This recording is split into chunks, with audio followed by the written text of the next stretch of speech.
नमस्कार विद्यार्थी मित्रों, फिजिक्स पेपर 504 यूनिट पे transistor amplifier and multistage amplifier ना लेक्चर 4 में आप सबनु स्वागत है। આપણે આની અગાઉ 3 લેક્ચર અભ્યાસ કરી ચૂક્યા છીએ અને 3 લેક્ચરમાં જે સ્ટડી કર્યું હતું એની અંદર જે આઈએમપી ક્વેશ્ચન આવતા હતા એની પણ આપણે ચર્ચા કરેલી છે। હવે આપણે આગળના લેક્ચરમાં એટલે કે થર્ડ લેક્ચરની અંદર આપણે શું ચર્ચા કરી હતી એ જોઈએ। તો આગળના લેક્ચરમાં આપણે જે જોયું હતું એ હતું થોડા ક્વેશ્ચનો જે જોયા હતા એમાં એમીટર અવરોધ આરી સાથે કોમન એમીટર એમ્પ્લીફાયર સમજાવો। બીજો પ્રશ્ન આપણે જોયો તો ઓછી આવૃત્તિવાળા કોમન એમીટર એમ્પ્લીફાયરમાં એમીટર બાયપાસ કેપેસિટરની અસર સમજાવો। આપણે આ બે પ્રશ્નો વિશે વિગતવાર ડિસ્કશન કરેલું આગળના લેક્ચરમાં સમજાયું હતું કે એમીટરની અંદર જે અવરોધ જોડાય છે એના આપણે RE તરીકે ઓળખીએ છીએ અને એમીટરની અંદર જે કેપેસિટર જોડાય છે એના આપણે CE તરીકે ઓળખીએ છીએ। અવરોધ RE નું મુખ્ય કામ છે કે જે ટ્રાન્ઝિસ્ટર પરિપથમાં જે વધારાનો ડીસી કરંટ ઉત્પન્ન થાય એને બાયપાસ કરવાનું છે। એટલે એકચ્યુઅલી આ બાયપાસ અવરોધ જ છે પણ એ RE તરીકે ઓળખાય છે। અને કેપેસિટરનું મુખ્ય કામ જે કેપેસિટર એમીટર સાથે જોડાયેલો છે એમીટર કેપેસિટર છે એનું મુખ્ય કામ છે જે ટ્રાન્ઝિસ્ટર પરિપથની અંદર એસી પ્રવાહો જે વધારાના ઉત્પન્ન થયેલા હોય એ પ્રવાહોને બાયપાસ કરવાનું, ગ્રાઉન્ડની અંદર બાયપાસ। એટલે આ આપણા ડીસી પ્રવાહને બાયપાસ કરવા વપરાય છે, જ્યારે આ આપણો એસી પ્રવાહને બાયપાસ કરવા માટે યુઝ થશે। પછી આપણે ક્વેશ્ચન જોયો તો CE હાઇબ્રિડ મોડેલનો સરળ પરિપથ સમજાવો અને આઈએમપી ક્વેશ્ચન છે, પરીક્ષામાં પણ ઘણી બધી વાર પૂછાયેલો ક્વેશ્ચન છે। એના પછી આપણે ચર્ચા કરી હતી મલ્ટી સ્ટેજ એમ્પ્લીફાયરનો, જે આપણો એકચ્યુઅલી પાર્ટ 2 છે। આ યુનિટ 2 ભાગમાં ડિવાઈડ થયેલું છે। પહેલા ભાગમાં ઉપરના પ્રશ્નો હતા, બીજા પાર્ટની અંદર આપણે મલ્ટી સ્ટેજ એમ્પ્લીફાયર છે અને આની અંદર આપણે સમજ્યા હતા કે એમ્પ્લીફાયર બેઝિકલી જે ટ્રાન્ઝિસ્ટરાઇઝ એમ્પ્લીફાયરો છે એ એમ્પ્લીફાયરનો ગેઇન આપણે મહત્તમ 100 સુધી જઈ શકીએ। આમ નોર્મલી 100 ગેઇન રાખવામાં આવતો નથી। નોર્મલી કોઈ પણ ટ્રાન્ઝિસ્ટર એમ્પ્લીફાયર હોય તો એના ગેઇન 20 કે 50 રાખવામાં આવે છે કે જેથી કરીને વધારે ગેઇન હોય તો એમાં ડિસ્ટર્બન્સ વધારે આવે છે। તો એનો ગેઇન મહત્તમ 20-50 સુધી રાખવામાં આવે છે। હવે ધારો કે આપણી પાસે માઇક્રો વોલ્ટ જેટલો જ વોલ્ટેજ હોય અને એને આપણે 10 વોલ્ટની રેન્જમાં લઈ જવો હોય, એટલે કે 10⁻⁻6 થી 10⁻1 લઈ જવો હોય તો ટૂંકમાં આપણે 10⁻7 જેટલો વધારો કરવાનો છે। 10⁻7 એટલો ઘણો વધારો કરવાનો થાય। તો આપણા જે નોર્મલ ટ્રાન્ઝિસ્ટર પરિપથો છે એ તો ફક્ત આપણને મહત્તમ 100 ગેઇન જ આપી શકે, 10⁻2 જેટલું। તો એવા કિસ્સામાં શું કરવું પડે આપણે? તો આપણે ટ્રાન્ઝિસ્ટર આવા એકની જગ્યાએ એક કરતાં વધારે ટ્રાન્ઝિસ્ટર એમ્પ્લીફાયરો લાઇનમાં જોડવા પડે। એક એમ્પ્લીફાયર 100નો ગેઇન આપે છે એટલે 10⁻2 થયું, બીજો એમ્પ્લીફાયર બીજો 10⁻2 નો આપે છે એટલે 10⁻4 થશે। અગેન ત્રીજો એમ્પ્લીફાયર જોડવો પડે જે 10⁻2 નો આપે એટલે 10⁻6 થશે અને જરૂર પડે તો ચોથો, જરૂર પડે તો પાંચમો। આમ આપણે જેવી રિક્વાયરમેન્ટ હોય એ પ્રમાણેના ટ્રાન્ઝિસ્ટર એમ્પ્લીફાયરો લાઇનમાં જોડવા પડે અને આવા જે લાઇનના જોડાણ છે એને આપણે મલ્ટી સ્ટેજ એમ્પ્લીફાયર કહીએ છીએ। એક ટ્રાન્ઝિસ્ટર યુઝ કરો તો સિંગલ સ્ટેજ અને એક કરતાં વધારે ટ્રાન્ઝિસ્ટર સેમ એવા પરિપથ બનાવો તો એ થઈ ગયો આપણો મલ્ટી સ્ટેજ એમ્પ્લીફાયર થશે। અને જેનું બેઝિક ડાયાગ્રામ આ પ્રમાણે છે। અહીં આપણે ચર્ચા કરી હતી કે આપણું એક સ્ટેજ છે, આ આપણું બીજું સ્ટેજ છે, આ આપણું ત્રીજું સ્ટેજ છે। તો આ બધા સ્ટેજ છે અને દરેક સ્ટેજને જોડવા માટે વચ્ચે કપલિંગનો ઉપયોગ કરાય છે। એટલે તમે અહીંયા ઇનપુટમાં જે કંઈ આપો છો એ તમારું 3 વખત એમ્પ્લિફિકેશન થઈ અને તમને આઉટપુટ મળે છે, જેથી તમે ઈચ્છિત આઉટપુટ મેળવી શકો છો। કપલિંગનો ઉપયોગ શું કરવામાં આવે છે એ પણ આપણે આગલા લેક્ચરમાં ડિસ્કસ કરેલું કે કપલિંગના 2 મુખ્ય હેતુ છે કે પહેલા સ્ટેજમાંથી બીજા સ્ટેજમાં જતા ડીસી પ્રવાહને બ્લોક કરવો। આપણે આ એમ્પ્લીફાયરનો મુખ્ય ઉપયોગ એસી પ્રવાહો માટે કરીએ છીએ। એટલે એક સ્ટેજમાંથી બીજા સ્ટેજમાં જતા ડીસી પ્રવાહોને બ્લોક કરવું અને એક સ્ટેજમાંથી બીજા સ્ટેજમાં જતા એસી પ્રવાહોને ઇઝીલી ટ્રાન્સફર કરવા, સીધે સીધા જતા રહે, કોઈ ડિસ્ટર્બન્સ ના આવે એ પ્રમાણે સીધે સીધા ટ્રાન્સફર કરવા। તો એ એનો મુખ્ય ઉદ્દેશ છે। તો કપલિંગના આ બે ઉદ્દેશ છે અને જેના લીધે આપણે કપલિંગ યુઝ કરીએ છીએ. હવે આપણે આપણા ત્રીજા લેક્ચરની શરૂઆત કરીએ. ત્રીજા લેક્ચરમાં આપણે જોઈશું કપલિંગના મુખ્ય પ્રકારો જણાવો અને સમજાવો. એક્ઝામની અંદર ઘણીવાર સિંગલ પૂછાય છે ક્વેશ્ચન અને ઘણીવાર એક સાથે મોટા માર્ક્સની અંદર બધા કપલિંગના પ્રકારો પણ પૂછી લે છે. એટલે આપણે દરેક પ્રકાર જોઈશું, સમજીશું. એટલે આપણે ટૂંકો પ્રશ્ન પૂછાય તો પણ જવાબ આપી શકીએ અને લાંબો પ્રશ્ન પૂછાય તો પણ જવાબ આપી શકીએ. તો કપલિંગના જે મુખ્ય પ્રકારો છે એ બેઝિકલી 4 પ્રકારના કપલિંગ હોય છે. એમાંથી 2 પ્રકારના કપલિંગ ઉપયોગ કરવા લાયક છે અને 2 પ્રકારના કપલિંગનો મોટાભાગે ઉપયોગ કરાતો નથી. કેમ ઉપયોગ કરવા લાયક છે અને કેમ ઉપયોગ થતો નથી એ આપણે જ્યારે કપલિંગ જોઈએ ત્યારે એનું ડિસ્કશન કરીએ. તો કપલિંગના જે 4 મુખ્ય પ્રકાર છે એમાં સૌથી પહેલો પ્રકાર છે આરસી કપલિંગ. આરસી કપલિંગ એટલે કપલિંગ જે ડિવાઇસ વચ્ચે યુઝ કરાય છે અથવા તો જે આપણે ભાગ યુઝ કરીએ છીએ એ ભાગ રજિસ્ટર અને કેપેસિટરથી બનેલો હોય તો એને આપણે આરસી કપલિંગ કહીશું. નોર્મલ કિસ્સામાં આપણે જ્યારે ટ્રાન્ઝિસ્ટર પરિપથો યુઝ કરતા હોય તો આરસી કપલિંગ એ બાય ડિફોલ્ટ કપલિંગ છે. એ તમે જ્યારે ટ્રાન્ઝિસ્ટરનો એક પરિપથ દોરો અને એ પરિપથને સીધો બીજા સાથે જોડી દો તો ઓટોમેટિક આપણું જે કપલિંગ મળશે એ આરસી કપલિંગ મળશે. કઈ રીતે? તો એની આકૃતિ આ પ્રમાણે છે. આ આપણું આરસી કપલિંગ છે. હવે આપણને ખ્યાલ છે સિમ્પલી કે અહીંથી તમે જે ઇનપુટ આપેલો છે એ ઇનપુટનું એમ્પ્લિફિકેશન થઈને અહીં આઉટપુટ મળે છે. અહીંયા આપણે ઓલરેડી કલેક્ટરની અંદર એક અવરોધ જોડીએ છીએ જેને આપણે આરસી કહીએ છીએ. તો આ અવરોધ જોડીએ છીએ શેના માટે? અહીં વીસીસી છે આપણું. તો વીસીસીના આપણે ડાયરેક્ટ કલેક્ટરમાં ના આપી શકીએ એટલે આપણે અવરોધ થ્રુ કનેક્શન કરીએ છીએ એટલે એના આપણે આરસી કહીએ છીએ. આર કહીએ છીએ, કલેક્ટર અવરોધ આરસી. હવે આઉટપુટમાંથી જ્યારે આપણે બહાર કાઢીએ ત્યારે એ આઉટપુટ બહાર લેતી વખતે એક કેપેસિટર એડ કરીએ છીએ અને આ કેપેસિટર કલેક્ટરમાં જોડાયેલું છે એટલે એને સીસી કહીએ છીએ, કલેક્ટર કેપેસિટર. અને આનો ઉપયોગ શું છે? તો સિમ્પલી કે અહીંથી જે ડીસી આવે છે એ ડીસી આઉટપુટમાં ના જતો રહે, એટલે વધારાનું એક કેપેસિટર મૂકવામાં આવે છે જે ફક્ત અહીંથી પસાર થતા એસીને જ બહાર જવા દે, એટલે કે ડીસીને બ્લોક કરે અહીંયા. તો આ ઓલરેડી આપણે જ્યારે પરિપથો ઉપયોગ કરતા હોઈએ છીએ ત્યારે આ 2 કમ્પોનન્ટ્સ મૂકેલા જ હોય છે. આ 2 કમ્પોનન્ટ્સ આપણે જોડેલા જ હોઈએ છીએ. ધારો કે આપણે કોઈ એક્ઝામ્પલ્સ જોવું હોય તો આગળ જે લેક્ચર લીધા હતા એમાં આપણે એકવાર ચર્ચા કરીએ તો કદાચ આપણને કોઈ જગ્યાએ મળી જશે એવા ડિવાઇસીસ. હા, આ છે તો જુઓ અહીંયા. તો અહીંયા આપણે ઓલરેડી વીસીસીમાંથી એક અવરોધ મૂકી અને આપણે કલેક્ટરને આપીએ છીએ જે આપણો બેઝિકલી આરસી છે, કલેક્ટર અવરોધ છે.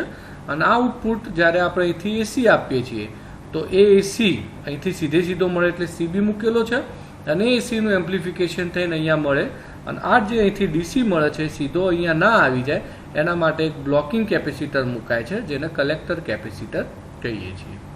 તો આ પ્રમાણે આપણે આવા કેપેસિટર અને અવરોધ ઓલરેડી જોડતા જ હોઈએ છીએ. તો બાય ડિફોલ્ટ આ આપણો કપલિંગ છે કે જે ઓલરેડી આપણને મળતું જ હોય છે.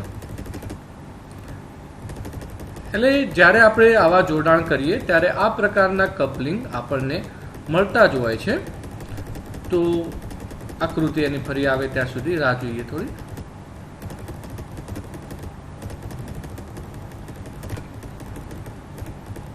ઓકે, હવે એની આકૃતિ આવશે. ઓકે, તો આ જે આરસી છે એ આપણો આરસી અને આ સીસી છે જે આપણે બાય ડિફોલ્ટ હોય જ છે. હવે બસ ત્યાંથી એક સપ્લાય લઈ અને આપણે સીધો બીજા સ્ટેજને આપી દઈએ. અહીંથી આ આપણો થશે પહેલું સ્ટેજ, આ ભાગ જે છે એ એટલે કેપેસિટરના આગળનો ભાગ એ આપણું ફર્સ્ટ સ્ટેજ છે, આ આપણું બીજું સ્ટેજ છે અને આને તમે સીધો જોડી દો છો. હવે જ્યારે આ જોડાણ થાય ત્યારે અહીંથી આપણું આઉટપુટ પ્રોડ્યુસ થાય છે અને અહીં આપણે ઇનપુટ કરીએ છીએ. તો આ 2 વચ્ચે બાય ડિફોલ્ટ આરસી કપલિંગ આવી જાય છે.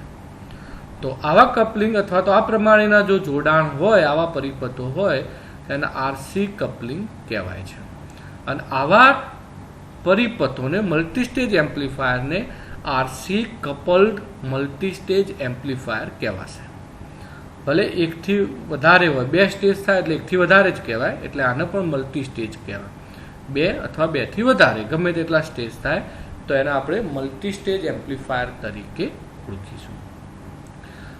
તો આને કેપેસિટર કપલિંગ પણ કહે છે ઘણા કિસ્સાઓમાં, કારણ કે આરસી બાય ડિફોલ્ટ હોય છે, એટલે કોઈ વખત એને કેપેસિટર કપલિંગ પણ કહેવાય છે. ઘણી બુકમાં એને કેપેસિટર કપલિંગ કહેવાય, ઘણી આરસી કપલિંગ પણ કહે છે. અને આ પ્રકારના કપલિંગ વપરાતા હોય તો તેવા એમ્પ્લીફાયરને આરસી કપલ્ડ એમ્પ્લીફાયર તરીકે ઓળખાય છે. આ મેક્સિમમ ઉપયોગ થતું કપલ્ડ છે, મેક્સિમમ ઉપયોગ થતું કપલિંગ છે. મોટાભાગના ટ્રાન્ઝિસ્ટર પરિપથોમાં મલ્ટીસ્ટેજ એમ્પ્લીફાયરમાં આવા કપલિંગ વપરાતા હોય છે. સેકન્ડ નંબરે જે કપલિંગ યુઝ થાય છે ધેટ ઇઝ એલસી કપલિંગ. હવે ટૂંકમાં આપણે જ્યાં આરનો ઉપયોગ કરતા હતા ત્યાં આપણે એલ યુઝ કરીએ, પણ હવે ઇસ્યુ એ થાય કે એલ કેવી રીતે યુઝ કરવું. તો એકચ્યુઅલી એલ યુઝ કરતા નથી, અહીંયા આપણે કોઇલ જ યુઝ કરીએ છીએ. એલ એટલે કોઇલ, પણ એ રેડિયો ફ્રીક્વન્સી કોઇલ હોય છે, આરએફસી. અહીંયા જે આપણે આગળ કરી તે ચર્ચા, આ કેપેસિટર બાય ડિફોલ્ટ છે જ, અને જે આપણે પ્લસ વીસી જે સપ્લાય આપીએ છીએ એ આપણો આરએફસી હોય, જેને ઘણી વખત રેડિયો ફ્રીક્વન્સી કોઇલ પણ કહેવાય છે અને રેડિયો ફ્રીક્વન્સી ચોક પણ કહેવાય છે. તો આ આપણો આરએફસી છે, અને આપણે જો એનો ઉપયોગ કરી અને સપ્લાય આપીએ તો આપણો આ થઈ ગયો ઇન્ડક્ટર, કોઇલ છે એટલે આપણી એલ, અને આપણો થઈ ગયો સી. એટલે આવા કપલિંગને આપણે એલસી કપલિંગ તરીકે ઓળખીશું. પણ આવા કપલિંગ વ્યવહારમાં બહુ ઉપયોગી નથી. એનું રીઝન એ છે કે આ જે કોઇલ છે મૂળભૂત ગમે તેટલી રેડિયો ફ્રીક્વન્સી પર હોય, આપણે એને હાઈ ફ્રીક્વન્સી પર ઓપરેટ કરતા હોઈએ, પણ છતાં એ આપણી કોઇલ છે, અને કોઇલના હિસાબે ઇન્ડક્ટન્સ પ્રોડ્યુસ થાય, અને ઇન્ડક્ટન્સના લીધે આપણો જે ઇનપુટ અથવા તો આઉટપુટ જે આપણને એસી તરંગો મળવા જોઈએ એની અંદર ડિસ્ટર્બન્સ આવવાના ચાન્સીસ વધારે હોય છે. એટલે આવા કપલિંગ નોર્મલ કિસ્સાઓમાં ઉપયોગ થતા નથી, પણ કરવા હોય તો કરી શકાય. જે એમ્પ્લીફાયરમાં આવા કપલિંગનો ઉપયોગ થતો હોય એવા એક એમ્પ્લીફાયરને આપણે ઇન્ડક્ટિવ કપલિંગ એમ્પ્લીફાયર તરીકે ઓળખીશું, અથવા તો ઇન્ડક્ટિવ કપલ્ડ એમ્પ્લીફાયર તરીકે ઓળખીશું. અને એલસી અથવા તો ઇન્ડક્ટિવ પણ કહી શકાય છે. તો આ 2 પ્રકારના કપલિંગ છે, આરસી કપલિંગ અને એલસી કપલિંગ.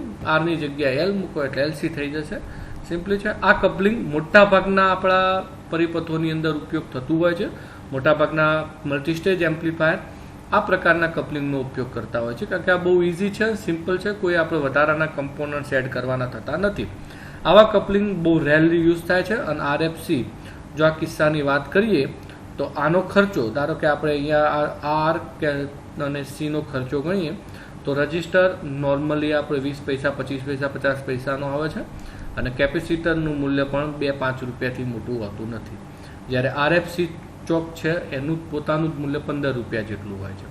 એટલે આપણા ખર્ચાની દ્રષ્ટિએ ઇકોનોમિકલી પણ આ મોંઘા પડે છે. એટલે આવા કપલિંગ નોર્મલ કિસ્સામાં વપરાતા નથી. એ જગ્યા પણ વધારે રોકે છે, રજિસ્ટર ઓછી જગ્યાની અંદર પણ ફિટ કરી શકાય છે. એટલે આ બધા ઇસ્યુના હિસાબે આપણે ઓલવેઝ આરસી કપલ પસંદ કરીએ છીએ. આરસી કપલ્ડ એમ્પ્લીફાયરના પણ ગેરફાયદા છે. જ્યારે આપણે હાઈ ફ્રીક્વન્સીએ ચર્ચા કરીએ, જ્યારે આપણે આ પરિપથોને, ટ્રાન્ઝિસ્ટર એમ્પ્લીફાયર પરિપથોને ઊંચી આવૃત્તિએ લઈ જવા હોય તો ઊંચી આવૃત્તિઓ માટે આવા કપલિંગની અંદર આપણને ડિસ્ટર્બન્સ આવવાના ચાન્સીસ રહે છે. એટલે જ્યારે આપણે હાઈ ફ્રીક્વન્સી ઉપર જતા હોય, મેગાહર્ટ્ઝની રેન્જમાં કામ કરતા હોઈએ, ત્યારે આ પ્રકારના કપલિંગ ઉપયોગ થતા નથી. એકચ્યુઅલી મેગાહર્ટ્ઝની રેન્જમાં તો આવા ટ્રાન્ઝિસ્ટર પણ ઉપયોગ થતા નથી. બીજેટીની મેક્સિમમ રેન્જ 100 કિલોહર્ટ્ઝ છે. આઈડિયલી 100 કિલોહર્ટ્ઝમાં એને વાપરી ના શકાય, પણ આઈડિયલી એ 100 કિલોહર્ટ્ઝની રેન્જ સુધી સારું કામ આપી શકે છે. 100 કિલોહર્ટ્ઝ પછી બીજેટી ઉપયોગ કરવા લાયક નથી. એના માટે આપણે એફઈટી જોઈએ. એફઈટીની મેક્સિમમ રેન્જ 1 મેગાહર્ટ્ઝ છે. અગેન 1 મેગાહર્ટ્ઝથી વધારે જો આવૃત્તિ આવતી હોય તો આપણે એફઈટીના બદલે મોસ્ફેટ યુઝ કરવો જોઈએ. મોસ્ફેટની પણ મેક્સિમમ ફ્રીક્વન્સી રેન્જ છે એ 10 મેગાહર્ટ્ઝ છે.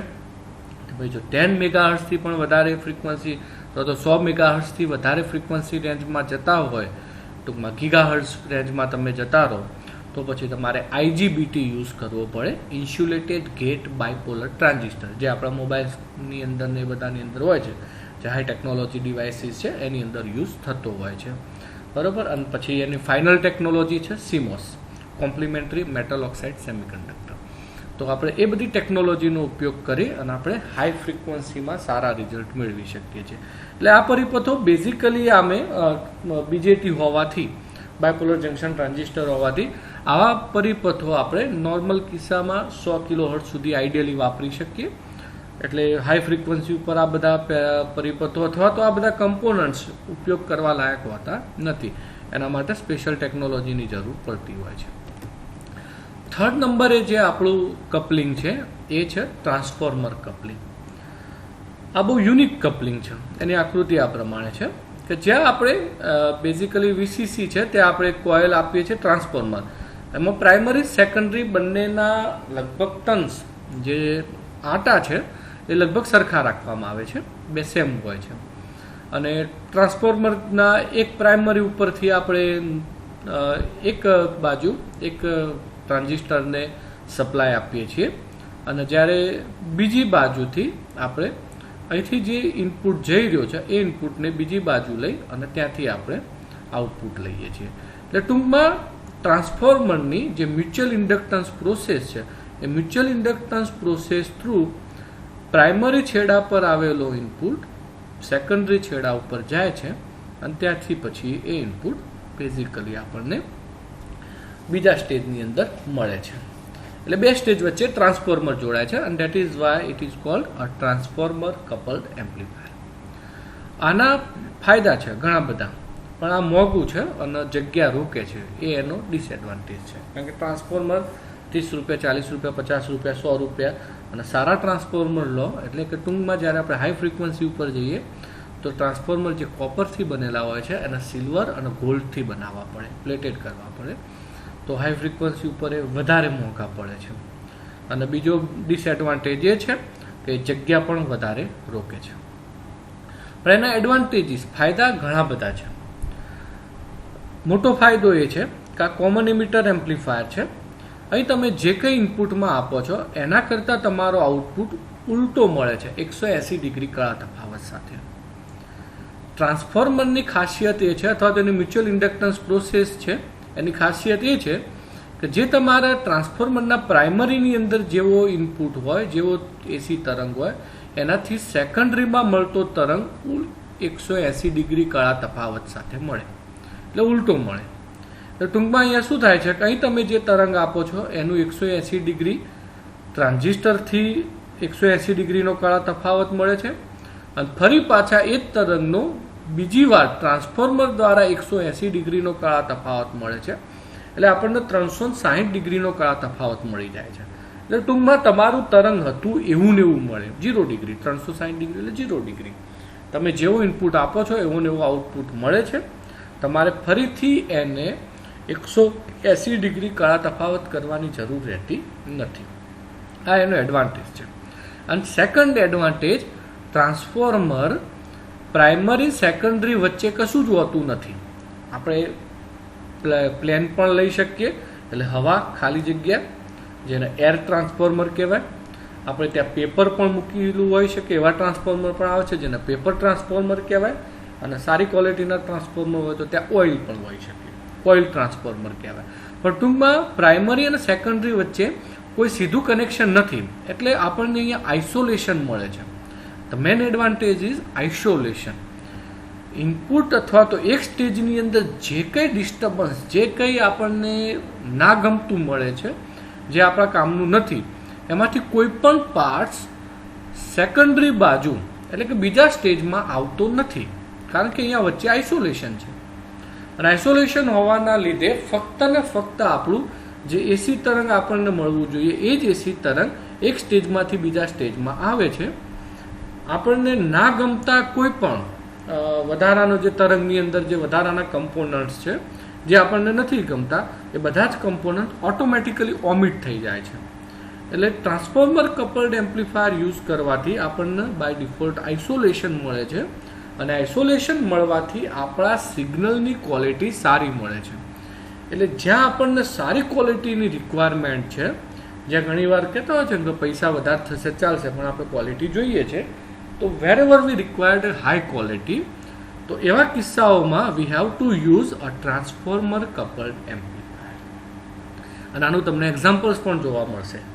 તમે આપણા ઘરની અંદર યુઝ થતી કોઈ પણ ઓડિયો એમ્પ્લીફાયર સિસ્ટમ, તમે ઇવન નવરાત્રિની અંદર અથવા તો બીજી કોઈ જગ્યાએ જે એમ્પ્લીફાયર યુઝ કરીએ છીએ આપણે, જેનો ઓડિયો એમ્પ્લીફાયર કહીએ છીએ, that is also a power amplifier. તો ઓડિયો એમ્પ્લીફાયરની અંદર વપરાતી કોઈ પણ સિસ્ટમમાં તમે જોશો તો એમાં તમને આવા ઘણા બધા ટ્રાન્સફોર્મર જોવા મળશે. એ બધા ટ્રાન્સફોર્મર બેઝિકલી કપલિંગ માટે યુઝ કર્યા છે અને તમને સારી ક્વોલિટી આપી શકે. એટલે ઓડિયો એમ્પ્લીફાયરમાં હંમેશા જ્યાં ક્વોલિટીની રિક્વાયરમેન્ટ હોય છે એવા એમ્પ્લીફાયર પરિપથોની અંદર મલ્ટીસ્ટેજ એમ્પ્લીફાયરમાં ઓલવેઝ ટ્રાન્સફોર્મર કપલિંગ યુઝ થાય છે. આ એનો સૌથી મોટો એડવાન્ટેજ છે. You get the very good quality from this type of amplifier. એટલે આપણને સારામાં સારું એમ્પ્લિફિકેશન પણ મળી શકે અને હાઈ ક્વોલિટી પણ મળી શકે. તો આ એનો ફાયદો છે. અને એટલા માટે જે હાઈ ક્વોલિટી એમ્પ્લીફાયર હોય છે એની અંદર મોટાભાગે ટ્રાન્સફોર્મર કપલ યુઝ થાય છે. બેઝિકલી એન્ટરટેનમેન્ટ માટે. આપણે એન્ટરટેનમેન્ટમાં હંમેશા એવું ઈચ્છીએ છીએ આપણને વિડીયો સારા મળે, આપણને ઓડિયો સારા મળે. તો આ બધું થવા પાછળનું બેઝિક રીઝન એ છે કે એની અંદર જે એમ્પ્લીફાયર યુઝ થતા હોય they have a high quality amplifier. અને હાઈ ક્વોલિટી એમ્પ્લીફાયર છે એટલે automatically high quality component use થતા હોય અને એના માટે આપણે ભલે મોંઘા પડે પણ આપણે એ ટાઈપના કમ્પોનન્ટ્સ યુઝ કરવા પડે. તો આ બહુ મેક્સિમમ યુઝ થાય છે જ્યાં ક્વોલિટીની રિક્વાયરમેન્ટ હોય ત્યાં. તો અહીંયા આપણે કેપેસિટરની રિક્વાયરમેન્ટ રહેતી નથી, એટલે કે આપણું જે કેપેસિટરના લીધે જે કેપેસિટન્સ ઇફેક્ટ આવે છે એને પણ આપણે દૂર કરી શકીએ છીએ. અને આવા મલ્ટીસ્ટેજ એમ્પ્લીફાયરને આપણે ટ્રાન્સફોર્મર કપલ મલ્ટીસ્ટેજ એમ્પ્લીફાયર કહીશું. છેલ્લું કપલિંગ અગેન જે ઉપયોગમાં લેવાતું નથી એ કપલિંગ છે ડાયરેક્ટ કપલિંગ. ડાયરેક્ટ કપલિંગ એટલે કશું જોડવાનું નહીં, સીધે સીધું આપી દેવાનું. આઉટપુટમાં જે મળ્યું પહેલા સ્ટેજમાંથી એ બીજા સ્ટેજમાં સીધે સીધું આપી દેવાનું, જે બહુ નુકસાનકારક છે. પણ ઘણીવાર એવું થાય કંઈ જરૂર નથી, ખાલી ફક્ત આપણે we have to amplify the signal, ખાલી સિગ્નલને એમ્પ્લીફાય કરવું છે, બહુ મોટી ક્વોલિટીની રિક્વાયરમેન્ટ નથી. તો એવા કિસ્સામાં આપણે ડાયરેક્ટ કપલ યુઝ કરી શકીએ. કોઈ કેપેસિટરની જરૂર નથી, કશું જરૂર નથી. પણ આમાં ડિસ્ટર્બન્સ ઘણો બધો આવે, ઘણા બધા નોઇસીસ પ્રોડ્યુસ થતા હોય છે. તો એ બધા આપણને નડે, પણ જો એવી કોઈ રિક્વાયરમેન્ટ નથી આપણી જોડે ક્વોલિટીની અથવા તો નોઇસીસ હશે તો ચાલશે, ડિસ્ટર્બન્સ પણ ચાલશે, તો એવા કિસ્સામાં આપણે આવા ડાયરેક્ટ કપલ્ડ એમ્પ્લીફાયરનો ઉપયોગ કરી શકીએ છીએ. તો તમે સીધો અહીંથી ઇનપુટ જે આઉટપુટ મળે છે પહેલા સ્ટેજનો અને ડાયરેક્ટ બીજા સ્ટેજના ઇનપુટમાં આપી દો તો that is a direct coupled amplifier. પણ આવા એમ્પ્લીફાયરો નોર્મલ કિસ્સામાં આપણે જોયું કે ઉપયોગ કરાતા નથી.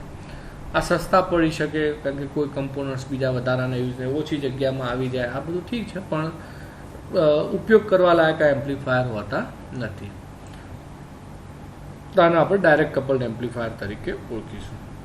તો આપણે ચાર જોયા: RC coupled, LC coupled, transformer coupled અને ડાયરેક્ટ કપલ્ડ. અને આપણે ડિસ્કશન કર્યું પૂરેપૂરું કે આરસી કપલ્ડ એ બહુ ઇઝી અને બાય ડિફોલ્ટ મલ્ટીસ્ટેજ એમ્પ્લીફાયર છે. બાય ડિફોલ્ટ કપલિંગ મળે છે, સસ્તા પણ છે, ઓછી જગ્યામાં થાય છે, મોટા ભાગમાં યુઝ થાય છે.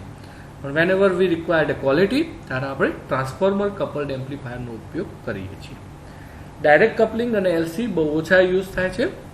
એલસી જો કે આપણા સિલેબસમાં પણ નથી એટલે આપણે એલસી કપલ્ડ એમ્પ્લીફાયર હવે આગળ ડિસ્કસ નહીં કરીએ. આપણે ફક્ત આ ત્રણ એમ્પ્લીફાયરનું એનાલિસિસ અને પ્રોપર ડિસ્કશન કરીશું: RC coupled amplifier, transformer coupled amplifier અને ડાયરેક્ટ કપલ્ડ. અને અગેન આરસી કપલ્ડ અને ટ્રાન્સફોર્મર કપલ્ડના ક્વેશ્ચન થોડા વધારે છે, એના ઉપર આપણે વધારે ફોકસ રાખીશું. ડાયરેક્ટ કપલ્ડનો એક જ ક્વેશ્ચન છે, તો એ આપણે જોઈશું જ્યારે આવશે ત્યારે. હવે આપણે ચર્ચા કરીએ મલ્ટીસ્ટેજ એમ્પ્લીફાયરના પ્રકારો કેટલા છે અને કઈ રીતે એને આપણે સમજાવી શકીએ છીએ કે આ પ્રકાર આવું છે. હવે આપણે જે ડિસ્કશન કર્યું એમાં એવું હતું કે આપણે જોયું કે એક સ્ટેજ છે, વચ્ચે કપલિંગ છે, બીજું સ્ટેજ છે, વચ્ચે કપલિંગ છે, ત્રીજું સ્ટેજ છે, વચ્ચે કપલિંગ છે. તો આ પ્રમાણે આપણને ઘણા બધા સ્ટેજ અને એનાથી એક ઓછું કપલિંગ મળતા હોય છે. આ બધા સ્ટેજ હોય છે. હવે આ સ્ટેજમાં કેવા કમ્પોનન્ટ્સ યુઝ કર્યા છે એના આધારે આપણે એના બે ભાગ પાડીએ છીએ. પહેલો પ્રકાર છે આપણો કાસ્કેડ એમ્પ્લીફાયર. કાસ્કેડ એમ્પ્લીફાયર એટલે એવું કે આપણે એક સ્ટેજની અંદર ધારો કે જે અવરોધ યુઝ કર્યો છે એ 100 ઓહ્મનો કર્યો છે, કેપેસિટર યુઝ કર્યું છે 0.1 માઇક્રોફેરાડ એનું કર્યું છે, તો ટ્રાન્ઝિસ્ટર ઉપયોગ કર્યો છે એ BC547 યુઝ કર્યો છે. તો તમે જો બીજો સ્ટેજ બનાવો તો બીજા સ્ટેજમાં એ જ કમ્પોનન્ટ્સ, એ જ વેલ્યુના અને એ જ કંપનીના 100 ઓહ્મ 0.1 માઇક્રોફેરાડે અને BC547. ત્રીજા સ્ટેજમાં પણ એ જ કમ્પોનન્ટ 100 ઓહ્મ 0.1 માઇક્રોફેરાડે અને BC547 ટ્રાન્ઝિસ્ટર. આમ દરેક સ્ટેજની અંદર વપરાતા કમ્પોનન્ટ સરખા હોય. જે અવરોધ જે જગ્યાએ વાપર્યો છે એ જ અવરોધ બીજા સ્ટેજમાં પણ એ જ જગ્યાએ ઉપયોગ કરવા. જે કેપેસિટર જે જગ્યાએ વાપર્યું છે બીજા સ્ટેજમાં એ જ જગ્યાએ કેપેસિટર યુઝ કરવાનું. જે ટ્રાન્ઝિસ્ટર વાપરીએ છીએ એ જ ટ્રાન્ઝિસ્ટર બધા સ્ટેજમાં યુઝ કરવાનું. આમ દરેક સ્ટેજની અંદર વપરાતા કમ્પોનન્ટ સરખા હોય, તેમજ દરેક કપલિંગની અંદર પણ વપરાતા કમ્પોનન્ટ સરખા હોય. તમે ધારો કે ટ્રાન્સફોર્મર ઉપયોગ કરો છો કપલિંગ કરવા માટે, તો તમે 9-0નું ટ્રાન્સફોર્મર લીધું છે, એનો ઇન્ડક્ટન્સ પ્રાઇમરી અને સેકન્ડરી ધારો કે 0.2 મિલી હેનરી છે, તો દરેક સ્ટેજ ઉપર એવા જ ટ્રાન્સફોર્મર યુઝ કરવાના. તો તમે દરેક સ્ટેજની અંદર વપરાતા કમ્પોનન્ટ સરખા હોય, દરેક કપલિંગની અંદર વપરાતા કમ્પોનન્ટ સરખા હોય, બધું જ સરખું હોય, તો એવા ટ્રાન્ઝિસ્ટર એમ્પ્લીફાયર, મલ્ટીસ્ટેજ એમ્પ્લીફાયરને આપણે કાસ્કેડ એમ્પ્લીફાયર તરીકે ઓળખીશું. અને આનો એડવાન્ટેજ શું છે કે જે ગેઇન તમને પહેલા સ્ટેજમાં મળે એ જ ગેઇન બીજામાં મળે છે, એ જ ત્રીજામાં મળે છે. બધામાં ગેઇન સરખો હોય. પહેલામાં 10 તો બીજામાં 10 ને ત્રીજામાં 10 ને ચોથામાં 10. દરેક સ્ટેજમાં સરખો હોય. અને પ્રેક્ટિકલી જ્યારે આપણે ઉપયોગ કરીએ ત્યારે આવા ટ્રાન્ઝિસ્ટર એમ્પ્લીફાયર જ વપરાય, કાસ્કેડ જ યુઝ થતા હોય છે. કારણ કે આપણે ઇઝીલી કેલ્ક્યુલેશન એનાલિસિસ કરી શકીએ. તમે ફક્ત એક સ્ટેજનું એનાલિસિસ કરો તો એ જ એનાલિસિસ બધા સ્ટેજ માટે લાગુ કરી શકો છો. પહેલા સ્ટેજનું ઇનપુટ ઇમ્પેડન્સ આટલો છે, બીજાનો આટલો જ હશે, ત્રીજાનો એટલો જ હોય. તો એ પ્રમાણે તમે દરેક એનાલિસિસ દરેક સ્ટેજ પર કરવાની જરૂર નથી. કાસ્કેડ એમ્પ્લીફાયર હોય તો ફક્ત એક સ્ટેજનું એનાલિસિસ કરી લો તો બાકીના બધા સ્ટેજમાં તમને એ જ રિઝલ્ટ મળવાનું છે. એટલે આવા એમ્પ્લીફાયર મોટા ભાગે વ્યવહારમાં ઉપયોગ થતા હોય છે. અને બીજા નંબરનો જે છે એ છે કમ્પાઉન્ડ એમ્પ્લીફાયર. ટૂંકમાં કોઈ એક ઘટક બદલાઈ જાય, આપણે ઘટકો સરખા ના હોય. પહેલા સ્ટેજમાં તમે અવરોધ 100 કિલો 100 ઓહ્મ લીધો છે, બીજા સ્ટેજમાં તમે 1K લઈ લો 1000 ઓહ્મ્સ, તો તમે આ એમ્પ્લીફાયર તમારું જે મલ્ટી સ્ટેજ એમ્પ્લીફાયર છે ઓટોમેટિક કમ્પાઉન્ડ થઈ જાય. એક પણ કમ્પોનન્ટ્સની વેલ્યુ બદલાય, ભલે બાકી બધું સરખું છે, ટ્રાન્ઝિસ્ટરે સરખા છે અને તમારા કેપેસિટરે સરખા છે, પણ અવરોધ બદલાઈ ગયો, ઇટ મીન્સ કે હવે તમારું એમ્પ્લીફાયર છે એ કાસ્કેડ નહીં પણ કયું થઈ જશે, કમ્પાઉન્ડ એમ્પ્લીફાયર થઈ જશે. કારણ કે એમાં બદલાઈ ગયો છે અને એમાં દરેક સ્ટેજે પછી તમારે એનાલિસિસ કરવાના છે. તો આવા એમ્પ્લીફાયર આપણે મોટાભાગે વ્યવહારમાં ઉપયોગ કરતા નથી, પણ કોઈ જગ્યાએ એવું પોસિબલ બની જાય, જરૂર પડે આપણે ઉપયોગ કરીએ. બાકી નોર્મલ કિસ્સામાં આપણે હંમેશા કાસ્કેડ એમ્પ્લીફાયરનો ઉપયોગ કરતા હોઈએ છીએ. તો આ મલ્ટીસ્ટેજ એમ્પ્લીફાયરના મુખ્ય પ્રકારો છે બે. પરીક્ષામાં ઘણીવાર ટૂંકા પ્રશ્નોમાં પૂછી લે છે. અગેન હવે બીજા પ્રશ્નો જે અગેન ટૂંકા પ્રશ્નોમાં જ પૂછાય છે, મલ્ટીસ્ટેજ એમ્પ્લીફાયરમાં gain, decimal gain, frequency response અને બેન્ડવિડ્થ સમજાવો. આ બધું તમને અલગ અલગ પણ પૂછાય છે પરીક્ષામાં ટૂંકા પ્રશ્નો તરીકે. ગેઇન સમજાવો, ડેસિમલ ગેઇન સમજાવો, ફ્રીક્વન્સી રિસ્પોન્સ શું છે, બેન્ડવિડ્થ શું છે સમજાવો. આપણે દરેક વસ્તુ સમજીએ, કારણ કે બેઝિકલી આ જ પેરામીટર છે જેની મદદથી આપણા એમ્પ્લીફાયરની ક્વોલિટી નક્કી થશે કે આપણું એમ્પ્લીફાયર કેવું ક્વોલિટીવાળું છે. First one was gain. Gain વિશે તમે બધા બહુ સારી રીતે પરિચિત છો, જેને આપણે લપટી પણ કહીએ છીએ, પણ ગેઇન બેઝિકલી. તો ગેઇન 3 પ્રકારના હોય છે. જેવું એમ્પ્લીફાયર જે વધારે એવો ગેઇન. ધારો કે આપણે કરંટ એમ્પ્લીફાયર યુઝ કર્યું છે, આપણે ઇનપુટમાં કરંટ આપીને આઉટપુટમાં વધારે કરંટ મેળવીએ છીએ તો કરંટ ગેઇન છે. ધારો કે આપણે વોલ્ટેજ ઇનપુટમાં આપીને આઉટપુટમાં વોલ્ટેજ વધારે મેળવીએ છીએ, વોલ્ટેજ એમ્પ્લીફાયર, તો વોલ્ટેજ ગેઇન. અને ધારો કે આપણે ઇનપુટની અંદર પાવર આપીએ છીએ અને વધારે પાવર મેળવીએ છીએ, પાવર એમ્પ્લીફાયર છે, તો એને આપણે પાવર ગેઇન તરીકે ઓળખીશું. તો એમ્પ્લીફાયરના આઉટપુટ ભાગ્યા ઇનપુટ, એટલે આઉટપુટ અને ઇનપુટના ગુણોત્તરને આપણે ગેઇન તરીકે ઓળખીશું. આ આપણો છે વોલ્ટેજ ગેઇન, એવી VO ભાગ્યા VI, આઉટપુટ વોલ્ટેજ ભાગ્યા input voltage. Current gain AI, output current ભાગ્યા ઇનપુટ કરંટ. અને power gain AP, that is output power ભાગ્યા ઇનપુટ પાવર, PO ભાગ્યા PI.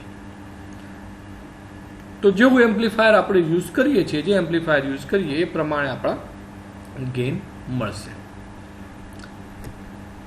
હવે ધારો કે આપણે એક મલ્ટી સ્ટેજ એમ્પ્લીફાયર છે, કાસ્કેડ એમ્પ્લીફાયર છે, અને એના 4 સ્ટેજ છે. કાસ્કેડ એમ્પ્લીફાયરમાં તમને પરીક્ષામાં પૂછાય તો એમ કહી દે કે એક સ્ટેજનો ગેઇન 5 છે, એટલે ઓટોમેટિક સમજી લો બધા સ્ટેજનો ગેઇન 5 જ હોય. તો એક સ્ટેજનો ગેઇન 5 છે, તો બાકી બધા સ્ટેજના ગેઇન પણ કેટલા થઈ જશે? 5, 5, 5. તો આનો કુલ ગેઇન કેટલો મળે? જો તમને પૂછવામાં આવે કે કાસ્કેડ એમ્પ્લીફાયર છે જેના ઇનપુટની અંદર તમે 1 વોલ્ટ આપો છો, એવું સમજી લો કે ઇનપુટની અંદર 1 વોલ્ટ આપો છો. આ કાસ્કેડ એમ્પ્લીફાયરનો એક સ્ટેજનો ગેઇન 5 છે, તો એનો આઉટપુટ કેટલો હશે?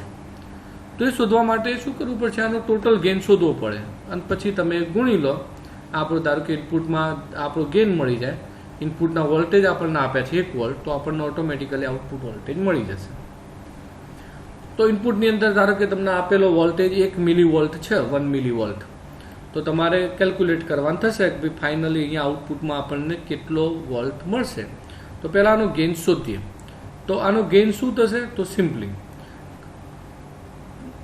એમ્પ્લીફાયરના ગેઇનમાં, કાસ્કેડ એમ્પ્લીફાયરના ગેઇનમાં final gain G is equal to આ બધા એમ્પ્લીફાયરનો ગુણાકાર. ટૂંકમાં ધારો કે આપણને એક્ઝામ્પલ્સ આપ્યું છે, 3 ગેઇન G1, G2, G3 હોય, તો આપણો G થશે આ 3નો ગુણાકાર. એટલે આપણા કિસ્સામાં થશે કે જો આપણે 5, 5, 5, 5 છે, તો આ 4નો ગુણાકાર, તો આપણો ગેઇન થઈ જશે G is equal to 5 multiply by 5 multiply by 5 multiply by 5, that is equal to 625. તો હવે આપણે અહીંયા 1 મિલીવોલ્ટ આપીએ છીએ, તો આઉટપુટમાં આપણને કેટલા મિલીવોલ્ટ મળશે? તો સિમ્પલી આટલા ગુણાકાર મળશે, તો 625, 625 મિલીવોલ્ટ આઉટપુટની અંદર મળશે. તો આવું એક્ઝામની અંદર નાનો ક્વેશ્ચન કદાચ પૂછાઈ જાય તો તમને આ ખ્યાલ આવી જાય કે તમારે કંઈ કરવા નથી, ફક્ત ગેઇનનો ગુણાકાર કરી લો, જેટલા સ્ટેજ હોય એટલા સ્ટેજનો, અને તમે એના ઉપરથી ઇનપુટની અંદર કેટલો છે તો આઉટપુટ તમે મેળવી શકશો. તો આ પ્રમાણે આપણે કોઈ પણનો ફાઇનલ ગેઇન મેળવી શકીએ. Second one was decibel gain. હવે ડેસિબલ ગેઇન જે છે એ આમ બહુ ઇમ્પોર્ટન્સ પેરામીટર છે. તો કોના માટે? Whenever we consider to the audio amplifier. Decibels ક્યાં યુઝ થાય? આપણે ઓડિયો સિગ્નલમાં. તમે જે યુઝ કરો, ધારો કે તમે મોબાઈલ યુઝ કરો છો, તો ઘણીવાર પિક્ચર જોતી વખતે, ગીતો સાંભળતી વખતે હેન્ડ્સ ફ્રી યુઝ કરો છો, ઇયરફોન અથવા તો હેડફોન. તો આ જે ઇયરફોન ને હેડફોન છે એની ક્વોલિટી સારી છે ખરાબ છે ક્યાંથી ખબર પડે? એના ડેસિબલથી, કે કેટલો ડેસિબલ છે એની અંદર, એના ઉપરથી એની ક્વોલિટીનો ખ્યાલ આવે. તો તમને ખ્યાલ હશે માર્કેટમાં ઘણા અલગ અલગ ટાઈપના આપણને મળતા હોય છે ઇયરફોન્સ ને હેડફોન્સ ને બધું. Now it is time to earbud, કાનમાં લગાવવાના. તો આ બધા છે જે બેઝિકલી આપણને સારું રિઝલ્ટ આપતા હોય છે. તો તમે જોશો કે માર્કેટમાં ઘણી અલગ અલગ રેન્જના મળતા હોય છે. તો આ અલગ અલગ રેન્જ હોવાનું બેઝિક રીઝન શું છે? ક્વોલિટી. અને ક્વોલિટી શેના ઉપર ડિપેન્ડ છે? તો ફાઇનલી ક્વોલિટી કઈ રીતે મપાય? તો ઇટ ઇઝ ડેસિબલ ગેઇન. તમે જોશો તો તમને ખ્યાલ આવે, તમે પ્રોડક્ટનું સ્પેસિફિકેશન પ્રોપરલી જુઓ તો તમને ખ્યાલ આવે કે આપણને કેવી ક્વોલિટી કયા રેન્જ ઉપર મળી રહી છે. તમને કદાચ ખ્યાલ જ હશે, કાં તો તમે કોઈ વાર જોયું છે, નહીં જોયું હોય તમે નેટ ઉપર સર્ચ મારી શકો છો. બોઝ, BOSE, બોઝ જે ઓડિયો સિસ્ટમની અંદર સૌથી મોંઘામાં મોંઘી પ્રોડક્ટ માર્કેટની અંદર લાવે છે. BOSE, બોઝ, જે અમેરિકન કંપની છે. અને એના તમે ફક્ત ઇયરફોન્સ પણ જો ચર્ચા કરો તો it will start from 13,000 rupees. Minimum rate એનો એટલો છે 13,000 રૂપિયા ઇયરફોન સ્ટાર્ટ થાય છે. તો આ બધા ઇયરબડ્સ ને બધા તો ઘણા બધું મોંઘું હોય છે. એના સ્પીકર્સ બધી ઘણી સિસ્ટમ મળે છે, પણ દે હેવ સમ ક્વોલિટીઝ. તો એ ક્વોલિટી બેઝિકલી ડેસિબલ ગેઇનથી નક્કી થતી હોય. એનો પેરામીટર માપવાનું છે ડેસિબલ ગેઇન, અને એના ઉપરથી તમને એની ક્વોલિટી ખ્યાલ આવી જશે. તો આ ડેસિબલ ગેઇન યુઝ થાય છે બેઝિકલી ઓડિયો એમ્પ્લિફિકેશન સિસ્ટમોમાં. અને ઓડિયો એમ્પ્લીફાયર એ શું છે? ઓડિયો એમ્પ્લીફાયર એ બેઝિકલી પાવર એમ્પ્લીફાયર છે. તો આ ક્યાં યુઝ થાય? Power amplifier. When we consider to the power amplification, તો પાવર એમ્પ્લીફાયરમાં આવા ડેસિબલ ગેઇન મપાતા હોય છે, જે આપણને એની ક્વોલિટી રિઝલ્ટ કેવું હશે એ આપણને કહી શકે. તો એના માટે શું કરવામાં આવે છે, તો એનું પ્રોસેસ બહુ સિમ્પલ છે. નોર્મલ કિસ્સામાં આપણે ગેઇન કઈ રીતે માપીએ છીએ, પાવર ગેઇન માપવો હોય આઉટપુટ પાવર ભાગ્યા ઇનપુટ પાવર. હવે તમે એનો લોગ લઈ લો, લોગારિધમ. તો પાવર ગેઇન આપણે જો એનો લોગારિધમની રેન્જમાં માપી લઈએ, આઉટપુટ પાવર ભાગ્યા ઇનપુટ પાવર, અને એનો લોગ લઈ લઈએ 10 બેઝ ઉપર, તો એ આપણો થઈ ગયો ડેસિબલ, બલ્બ. એ આપણો થઈ ગયો બલ્બ. ગેઇન જે આપણો છે બલ્બમાં થઈ ગયો. હવે નંબરના બદલે પેલો પીઓ ભાગ્યા પીઆઈ એ નંબર સિસ્ટમ થઈ ગઈ, નંબરની અંદર મળતો હતો. ધારો કે તમારો આઉટપુટ પાવર 100 મળે છે અને ઇનપુટ પાવર 1 છે, તો એનો ગેઇન થઈ ગયો 100. તો એ પાવરમાં હતો. અને હવે આપણે શું કર્યું, લોગ 100, તો એ આપણો થઈ ગયો બલ્બ. હવે અગેન તમે જે કંઈ જવાબ મળ્યો એ જવાબને 10 વડે ગુણી દો. તો લોગ 100 અને ગુણ્યા 10 કરો તો એ થઈ ગયો આપણું ડેસિબલ.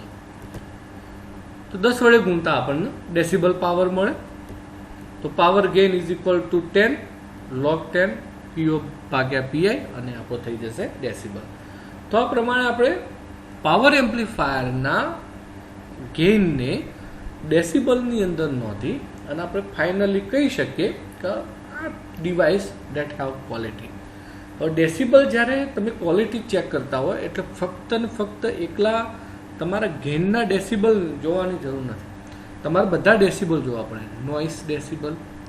નોઇસ ડેસિબલ બને એટલા ઓછા હોવા જોઈએ, કારણ કે આપણને નોઇસ ના આવવો જોઈએ. આપણે જરૂર છે વોઇસ. તમે એકબીજા સાથે ચર્ચા કરો, ધેટ ઇઝ વોઇસ. અને તમે એકબીજા સાથે બખાડો કરો તો ધેટ ઇઝ નોઇસ. તો આપણને વોઇસ મળવો જોઈએ, નોઇસ નહીં. એટલે નોઇસનો ગેઇન, ડેસિબલ ગેઇન બહુ ઓછો આવવો જોઈએ. પાવર ગેઇનનો ડેસિબલ ગેઇન ઊંચો આવવો જોઈએ, સારો મળવો જોઈએ. તો ઘણા બધા સ્પેસિફિકેશનની સાથે આપણે કહી શકીએ કે આની ક્વોલિટી સારી છે. એવું નહીં પાવર ગેઇન સારો મળી ગયો તેની ક્વોલિટી સારી છે, એનો નોઇસ પણ વધારે આવતો હોઈ શકે, તો એનો ડેસિબલ ઓછો હોવો જોઈએ, નોઇસ રિડક્શન હોવું જોઈએ. આ બધી ક્વોલિટી સાથે આપણે વેરીફાઈ કરી શકીએ છીએ. તો આ ફક્ત ને ફક્ત ઓડિયો એમ્પ્લિફિકેશન સિસ્ટમો પાવર એમ્પ્લીફાયર માટે યુઝ થાય. વોલ્ટેજમાં ક્યારે આવા ડેસિબલ ગેઇન શોધવાની જરૂર પડતી નથી, કરંટ અને વોલ્ટેજ એમ્પ્લીફાયરમાં.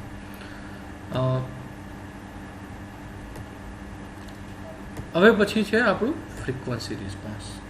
ફ્રીક્વન્સી રિસ્પોન્સ એ નક્કી કરે છે કે તમારી આખી ડિવાઇસ, આખો એમ્પ્લીફાયર પરિપથ જે તમે તૈયાર કર્યો છે, એ આખો એમ્પ્લીફાયર પરિપથ કેટલી ફ્રીક્વન્સીથી કેટલી ફ્રીક્વન્સી સુધી કામ કરશે. જેમ કે આગળ આપણે ચર્ચા કરી, હું એકવાર બોલી ગયો વચ્ચે, ફરીથી બોલું છું જેથી તમને વધારે આઈડિયા રહે કે આપણે ઘણા બધા અલગ અલગ ટ્રાન્ઝિસ્ટર જોઈએ છે. BJT, FET, MOSFET and IGBT, CMOS technology, ઘણી બધી ટેકનોલોજીસ છે જે આપણે સ્ટડી કરીએ છીએ, જોઈએ છીએ. તો આ બધી ટેકનોલોજી આવવાનું રીઝન શું છે? Basically speed. અને સ્પીડ એટલે શું? Frequency. High frequency means high speed. તો આપણે વાત કરીએ પ્રમાણે કે બીજેટી, તો બીજેટી કેટલી ફ્રીક્વન્સી સુધી સારું કામ કરશે? તો 100 કિલોહર્ટ્ઝ. અને તમે બીજેટીને 1 મેગાહર્ટ્ઝનું સિગ્નલ આપશો તો તમે આઉટપુટમાં, ભલે એનો ગેઇન 100 છે, તમને આઉટપુટમાં નહીં મળે.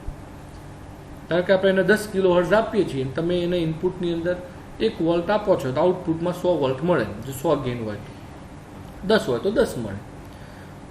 તો ધારો કે આપણે એક એક્ઝામ્પલ્સ લઈએ છીએ કે બીજેટી પરિપથ બનાવેલો છે, એમ્પ્લિફિકેશન કરીએ છીએ, એનો ગેઇન 10 છે. તમે ઇનપુટમાં 1 વોલ્ટ આપશો તો આઉટપુટમાં તમને 10 વોલ્ટ મળશે. પણ હવે ફ્રીક્વન્સી તમે રેન્જ બદલીને 1 મેગાહર્ટ્ઝમાં જતા રહો તો તમે ઇનપુટની અંદર 1 વોલ્ટ આપશો તો આઉટપુટમાં 10 નહીં મળે, 10થી ઓછો મળે, અને ઘણા કિસ્સામાં તો 1થી પણ ઓછો મળે, ઉલટું થઈ જાય. તો કહી શકીએ આપણે કે આ એ ફ્રીક્વન્સી માટેની ડિવાઇસ નથી, આની રેન્જ ફિક્સ છે કે આપણે એને 100 કિલોહર્ટ્ઝ સુધી યુઝ કરી શકીએ છીએ. એ જ રીતે 100 કિલોહર્ટ્ઝથી વધારે ગયા તો શું કરવું? તો અગેન આપણે ફેટ યુઝ કરીએ કે આપણી મેગાહર્ટ્ઝની રેન્જમાં છે, 10 મેગાહર્ટ્ઝ સુધી આપણે ફેટ યુઝ કરી શકીએ. તો આપણે ફેટ યુઝ કરીએ, પણ 10 મેગાહર્ટ્ઝથી વધારે તરંગો ફ્રીક્વન્સી આવી તો આપણે મોસ્ફેટ પર જઈશું જે આપણને 100 મેગાહર્ટ્ઝ સુધી રેન્જ આપે છે. ઓકે, 100 મેગાહર્ટ્ઝથી વધારેની રેન્જ આવી તો આપણે આઈજીબીટી ઉપર જતા રહીશું જે આપણને ગીગાહર્ટ્ઝની રેન્જમાં આપે છે.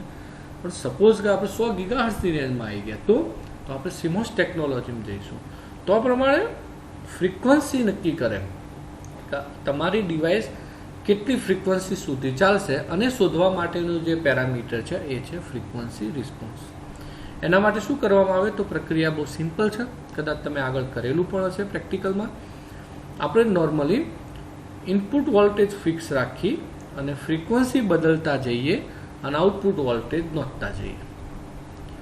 ઇનપુટ વોલ્ટેજ ફિક્સ રાખીએ, ધારો કે 1 વોલ્ટ ફિક્સ રાખીએ. હવે આપણે ફ્રીક્વન્સી શરૂઆત કરીએ બહુ જ ઓછા હર્ટ્ઝથી, 20 હર્ટ્ઝથી. ફ્રીક્વન્સી વધારતા જઈએ, એને 100 કિલો હર્ટ્ઝ કે જે આપણી ઈચ્છા છે ત્યાં સુધી લઈ જઈએ અને આપણે આઉટપુટ વોલ્ટેજ નોંધતા જઈએ. આઉટપુટ વોલ્ટેજ ભાગ્યા ઇનપુટ વોલ્ટેજ કરીએ એટલે આપણને ગેઇન મળશે. અને પછી આપણે ફ્રીક્વન્સી એક્સ એક્સ ઉપર અને વાય એક્સ ઉપર ગેઇન લઈ અને એનો આલેખ દોરીએ તો એ આલેખને આપણે ફ્રીક્વન્સી રિસ્પોન્સ કહીએ છીએ. તો ઘણા બધા પ્રયોગના અંતે જોવા મળ્યું કોઈ પણ એમ્પ્લીફાયરનો ગેઇન આવૃત્તિ સાથે બદલાય છે. તો ગેઇન વિરુદ્ધ આવૃત્તિનો ગ્રાફ દોરવામાં આવે તો એ ગ્રાફને આપણે ફ્રીક્વન્સી રિસ્પોન્સ કહીશું. આ એનો ફ્રીક્વન્સી રિસ્પોન્સ છે કોઈ ડિવાઇસ. તો આપણે શું કરીએ છીએ કે ઇનપુટ ફિક્સ રાખીએ છીએ અને આઉટપુટ વોલ્ટેજ નોંધીએ છીએ. આપણે ફ્રીક્વન્સી બદલતા જઈશું, વધારતા જઈશું અને ફ્રીક્વન્સી પ્રમાણે આઉટપુટ વોલ્ટેજ નડશે. આઉટપુટ વોલ્ટેજ ભાગ્યા ઇનપુટ વોલ્ટેજ એટલે આપણો થઈ ગયો ગેઇન. પછી ગેઇન અને લોગ એફ, લોગારિધમ એફનો આપણે આલેખ દોરીએ તો એ જે આપણને ફ્રીક્વન્સી અને ગેઇનનો જે આપણને આલેખ મળશે એ આલેખ આપણને આ પ્રમાણે મળશે. અહીં તમે જો શરૂઆતની અંદર બહુ નાની ફ્રીક્વન્સી એ તમારો ગેઇન ઓછો હોય છે, પછી એક રેન્જ ઉપર જઈને ગેઇન અચળ થઈ જાય. એક ખાસો ટાઈમ સુધી અચળ રહેશે અને ફરી પાછી હાઈ ફ્રીક્વન્સી ઉપર જશો એટલે એ ગેઇન ધીમે ધીમે શું થશે, ઘટવા માંડશે. અને ઘણા કિસ્સામાં તો બિલકુલ 0ની નજીક આવી જાય તો ઘટી જાય. જો તમે બહુ હાઈ ફ્રીક્વન્સી પર જાઓ તો ઘટી જાય. હવે સમજો કે આપણે આ બીજેટી યુઝ કર્યું છે તો બીજેટીમાં આ જે આપણી ફ્રીક્વન્સી છે એ લગભગ આપણને 100 હર્ટ્ઝ જેટલી મળે. 100 હર્ટ્ઝ પછી આપણો ગેઇન લગભગ સારો મળે અને પછી સ્ટેબલ થાય તો સ્ટેબલ થતો થતો લગભગ આપણને 70-80 કિલો હર્ટ્ઝ સુધી સારો મળે અને પછી પાછો ઘટવાની શરૂઆત થઈ જાય અને લગભગ 100 કિલો હર્ટ્ઝ પછી જે આ રેન્જ છે એના પછી તમને ગેઇન બિલકુલ ઓછો મળે. તો આવો આપણને રેન્જ મળે એટલે પછી આપણે શું કરીએ કે આ જે મેક્સિમમ આપણને ગેઇન મળ્યો હતો એ ગેઇનને 0.707 વડે ગુણીએ એટલે એનો રૂટ મીન સ્ક્વેર કહેવાય, કાં તો વર્ગમૂળમાં 2 વડે ભાગીએ. તો 0.707 વડે ગુણી એટલે આપણને એક વેલ્યુ મળશે અને વેલ્યુથી એક લાઈન અહીંયા ડ્રો કરવામાં આવે. ધારો કે આપણને મેક્સિમમ ગેઇન મળ્યો 10, તો 10ના આપણે 0.707 વડે ગુણીએ એટલે આપણો જવાબ થાય 7.07. તો 7.07 એક લાઈન ડ્રો કરવામાં આવે. એ લાઈનથી એક ફ્રીક્વન્સી અહીંયા નીચે લગાવીએ જે આપણી કહેવાશે F3. અહીંયાથી એક ફ્રીક્વન્સી આપણે નીચે લઈએ, આપણી કહેવાશે F1 અને આ બંને આપણે બાદબાકી કરવાની રહેશે. તો આપણો ફ્રીક્વન્સી રિસ્પોન્સ કહેવાય. આપણે કહી શકીએ કે આ ફ્રીક્વન્સીથી આ ફ્રીક્વન્સી સુધી આપણી ડિવાઇસ ઉપયોગ કરવા લાયક છે. આનાથી વધારે ફ્રીક્વન્સી ઉપર જાય તો આપણે આ ડિવાઇસ ઉપયોગ કરવી જોઈએ નહીં. લો ફ્રીક્વન્સી લગભગ બધામાં સેમ હોય પણ હાઈ ફ્રીક્વન્સી બદલાઈ જાય. હવે તમે આની જગ્યાએ જો FET યુઝ કરો તો આ લાઈન ધીમે ધીમે આગળ જાય અને પછી અહીંથી આગળ જતાં ક્યાંક નમી જાય, નીચે જાય, આપણને ગેઇન ઓછો મળે. આપણને જે એરિયા છે આપણને બ્રોડ મળે, આ એરિયા મોટો થઈ જાય. તમે FETના બદલે મોસ્ફેટ વાપરો તો વધારે મોટો થઈ જાય. તમે મોસ્ફેટના બદલે IGBT વાપરો તો એનથી પણ મોટો થઈ જાય છે, ગીગાહર્ટ્ઝ સુધી જતો રહે. અને CMOS ટેકનોલોજી વાપરો તો બિલકુલ મોટો થઈ જાય, ઘણો બધું, જે આપણને 100 ગીગાહર્ટ્ઝ સુધી પણ લઈ જઈ શકે. તો આ પ્રમાણે આપણે ફ્રીક્વન્સી રિસ્પોન્સ પરથી નક્કી કરી શકીએ કે આ ડિવાઇસ કેટલી ફ્રીક્વન્સી સુધી સારું કામ કરશે. એટલે કોઈ પણ ડિવાઇસનો ફ્રીક્વન્સી રિસ્પોન્સ સારો હોવો જોઈએ. બાકીના પેરામીટર સેટ થાય, ધારો કે ગેઇન ઓછો છે તો તમે વધારે સ્ટેજ કરીને ગેઇન વધારી શકો. ધારો કે તમારે ડેસિબલ ગેઇન ઓછો પડે છે તો એ પણ વધી શકે.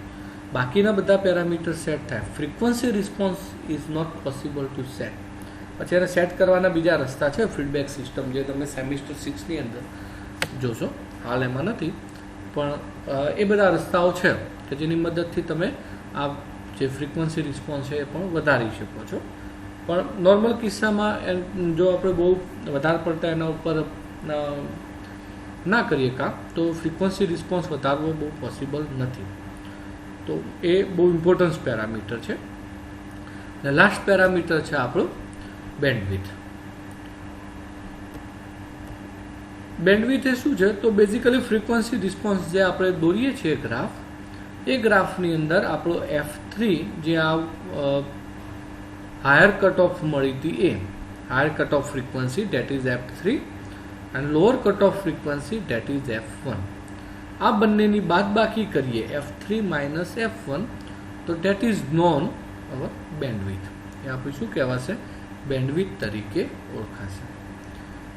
તો એ બંનેની બાદબાકી એટલે કે અહીં F1 ને લોઅર કટ ઓફ ફ્રીક્વન્સી ને F3 ને આપણે અપર કટ ઓફ ફ્રીક્વન્સી કહીશું, અને બંને વચ્ચેની જો બાદબાકી કરીએ, અહીં મેં લખ્યું નથી પણ F3 માઇનસ F1 કરીએ તો it is known as our bandwidth. આ લખ્યું અહીંયા જે ગેઇન મળે છે તો આવૃત્તિના તફાવત એટલે કે F3 માઇનસ F1 ને બેન્ડવિડ્થ કહે છે, તો આપણને બેન્ડવિડ્થ મળશે.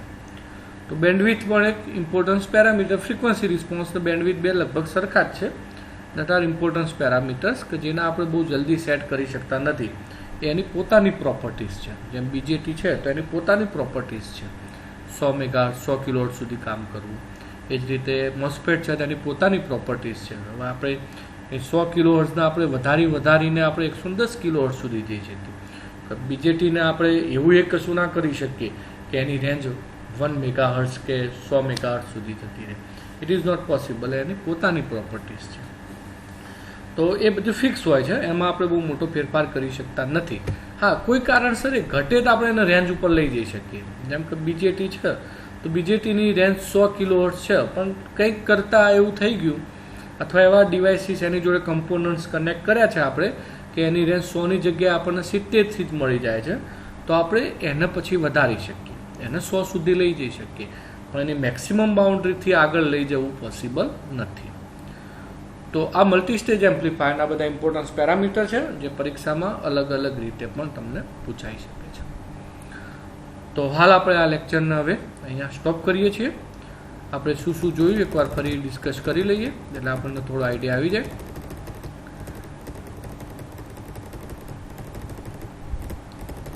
આપણે સૌથી પહેલાં જોયું કપલિંગના પ્રકારો, RC coupled, LC coupled.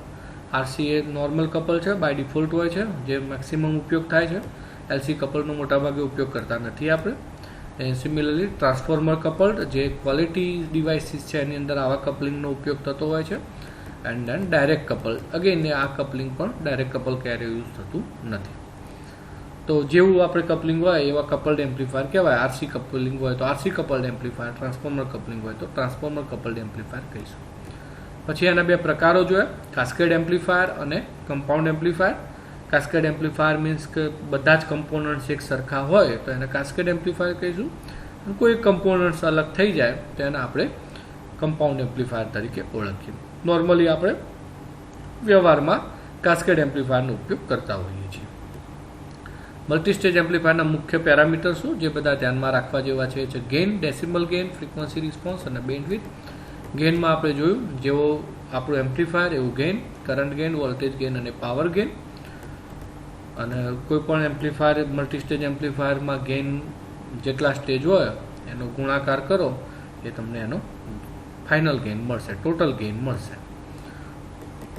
Similarly આપણે જોયું ડેસિમલ ગેઇન, જે ઓડિયો એમ્પ્લીફાયર એટલે કે પાવર એમ્પ્લીફાયરમાં ઉપયોગ થતા હોય છે. ફક્ત આપણા ગેઇનનો લોગ લઈ લો અને એને 10 વડે ગુણો એટલે એ આપણો થઈ ગયો ડેસિમલ ગેઇન. અગેન આપણે જોયું frequency response which was the importance parameter, જે આપણે જોયું એ પ્રમાણે. તો AV અને log f અથવા તો એફનો ગ્રાફ દોરી અને આપણને એનો ફ્રીક્વન્સી રિસ્પોન્સ મેળવી શકીએ છીએ. અને જે ફ્રીક્વન્સી રિસ્પોન્સ મળે છે એમાં મહત્તમ જે હોય છે AV મેક્સિમમ હોય છે અને 0.707 અથવા તો 1/√2 વડે ગુણી અને આપણે એના એક બેઝ લાઇન બનાવીએ છીએ. અને આ બેઝ લાઇનમાં જે આપણને હાયર કટ ઓફ ફ્રીક્વન્સી અને લોઅર કટ ઓફ ફ્રીક્વન્સી મળે છે એ બંનેની બાદબાકી કરતાં આપણને બેન્ડવિડ્થ મળશે. એ આપણી કહેવાશે બેન્ડવિડ્થ કહેવાશે. તો અહીં આપણે આ લેક્ચરને હવે સ્ટોપ કરીએ છીએ, અહીં રાખીએ છીએ. નેક્સ્ટ લેક્ચરથી આપણે જે કપલ્ડ એમ્પ્લીફાયર છે એના એનાલિસિસ સ્ટાર્ટ કરીશું. ચોક્કસ એનાલિસિસ બધા હાઇબ્રિડ પેરામીટર બેઝ હશે, H મોડલથી કરવાના છે. થોડું અઘરું છે સમજવામાં, પણ જેટલું બને એટલું આપણે એને સિમ્પલાઇઝ કરી અને પ્રયત્ન કરીશું કે તમને ઇઝીલી ખ્યાલ આવી શકે. IMP ક્વેશ્ચન જે છે એની પણ સાથે સાથે ચર્ચા કરતા રહીશું.